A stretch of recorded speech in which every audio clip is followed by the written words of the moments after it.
Mamaya, magti-tiktok daw ako. Mag-practice tayo, Marcel. Ang tinsong daw sa akin nila din yung kahit maputi na ang buko. Di ba nag-vlog kayo noon? Opo.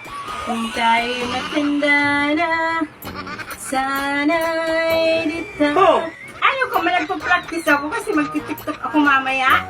Ano na naman yung sinusumbong mo sa mama mo, ha? May tinatanong lang ako sa kanya, ang layo na nga namin. Narinig mo pa ba? Oo, naririnig ko. Asa ka padinig ko. Kahit pa, gaano ka kalayo, maririnig ko.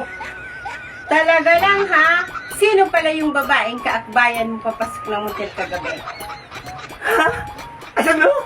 Ha? Sabi mo, ang lakas ng panrinig mo. Ngayon ang lapit-lapit ko, bakit hindi mo marinig? May ang pandinig ko. Kanina kalakas-lakas. Problema pa yan ang tenga ko. Sino nga?